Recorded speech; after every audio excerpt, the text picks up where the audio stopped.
السلام علیکم. نن د خالي ورځ او د اکتوبر د میاشتې 15 تاریخ دی. پرون د پښتونخوا وزیر اعلی سهیل اپریدي 400 ته په دوره لاړو. دا د هغې یو ډومبی سرکاري او رسمي دوره وه. هغلته یوه جلسه وه. اوس هر څه وجه چې دا په دغه جلسه کې څه حالات جوړ شوي دي یا څه خبره شوې ده، خو د 400 نه منتخب د صوبایي اسمبلی ممبر عارف احمدزی چې هغه مسلسل منتخب کیږي، هغه پس خبره غوسه و او هغه داسې کنځلې کولې او ردې بدې ویلې او خبرې کولې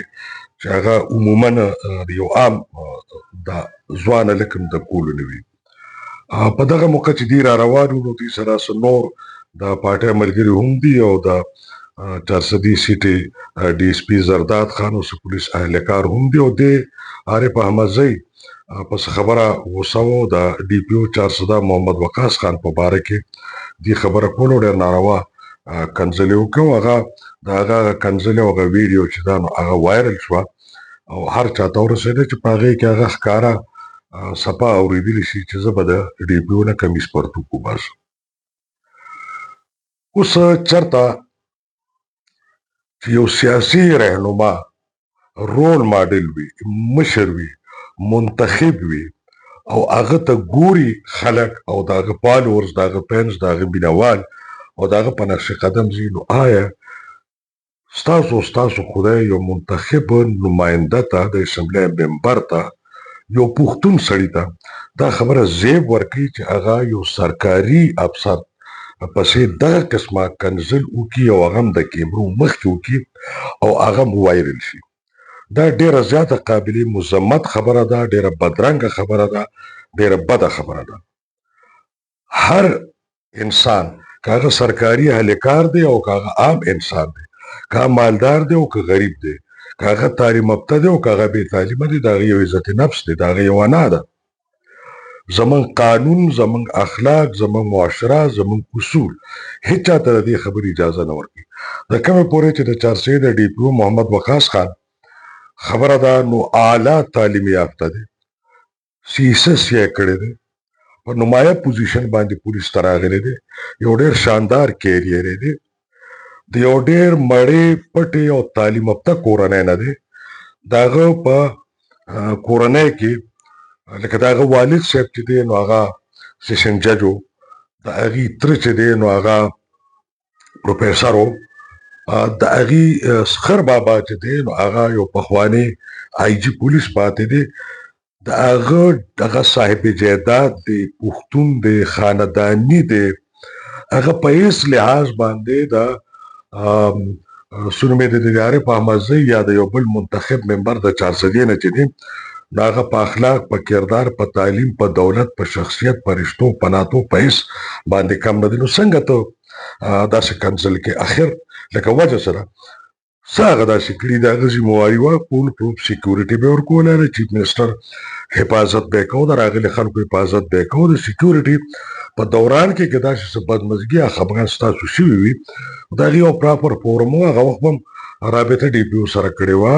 آر پي او سره به هم کړې وه، متعلقه او سره خوشا کې چې کوم افسرانو کړې به وه، آی جي صاحب ته به هم کړې وه. دغه شانتي یو لیکلي درخواست به هم ورکړو، د هغه د ټرانسفر به هم ویلو، ځکه چې تاسو زورور خلک یې، خو هغه څنګه کنسل کوئ؟ خو کله چې دا ویډیو وایرل شوه نو دلته په پېښور کې زما چې کوم ذاتي دوستان دي او په ډېر سینیر پوزیشنز باندې په پولیس کې ناست دي، نو یو غیر رسمي طور چې زما چا سره هم رابطه وشوه نو د هغې په منځ کې خفګان و، په خپلو کې خبره کوله او هغې دا وایي چې یو خو دا د پولیس د فورس او د محکمې د تقدس خبره ده، بیا زموږ د یو افسر د عزت خبره ده. دویمه خبره دا ده چې دلته څوک په ټیک ټاک راشي یا په سوشل میډیا راشي او لږه معمولي داسې خبره په پولیس یا محکمې پسې وکړي، نو موږ یې نیسو، وهو، ټکو یې، جیلونو ته یې اچوو، حوالات ته اپډیټ ولا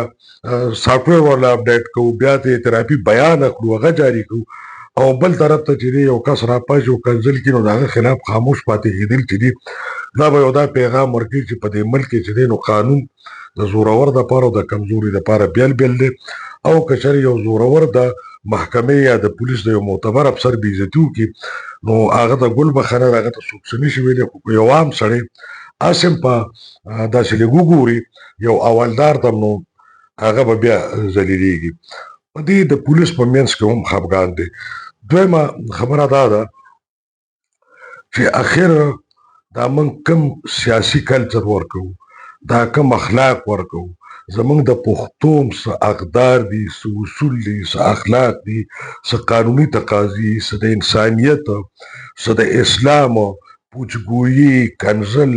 داسې فضول خبره اخر دا د کوم ځای سړیتوب دی. دا خبره هم کېږي چې پولیس په اعلی سطح په دې باندې سوچ کوي چې موږ د دې خلاف یو احتجاج یا یو شکایت یا یو قانوني عمل پکار دی. د ځینې غټو پولیس افسرانو را خیال دی چې ډي پي او صاحب خپل یو د چرسي ډي پي او صاحب یو بااختیاره پولیس افسر دی او دا نیغ په نیغه یو تزلیل شوی دی، نو هغوی ته پکار دی چې کوم مناسب قانوني چارهجویي وي هغه وکړي. کم طرف ته چې دا پی ټي آی دا ملک روان کړی دی، د دې د مشرانو کوم میسج چې دی کشرانو ته ورکوي نو دا ډېر قابل افسوس دی. ما په دې باندې خبر هم ولیکه، انګریزي اردو کې جاري مې کړه، لکونو خلکو وکتل او ما سره د پی ټي آی بعضې وزیرانو، بعضې ایم این ایز، سینیټر، بعض ایم پی ایس چې دی نو هغوی رابطې کړو، ما سره هغوی په دې باندې ډېر اوږدې خبرې وکړو. به هر حال ما په خپل نقطه نظر باندې هغوی قایل کړل چې دا غلطه شوې ده. بیا دغه مشران وی چې ګل بخښنه مه یاره، داسې خو ګل بخښنه نه کېږي، پکار و چې کوم په ویډیو کې هغه کنسل کړي دي او دغه خبره یې کړې ده نو یو بل ویډیو تیارې کړي او هغه په هغه ځایونو کې خوره کړي. دغه یو معذرت دی او بل په ذاتي په پرسنل کیپیسټي کې هم هغه ډي پي او صاحب ته معذرت وکړي، آی جي پي صاحب ته معذرت وکړي، آر پي او صاحب ته معذرت وکړي او تاسو خلکو نه په دې خبره سوچ پکار دی. بهرحال دا څه ښه آغاز نه دی، دا څه ښه خبره نه ده. زما گزارش دا دی که د پولیس محکمه په داسې قسمه خبرو چپ پاتې کېږي نو په آینده کې به په معاشره کې د دې څه عزت پاتې نه وي. اجازه غواړم، د الله په امان.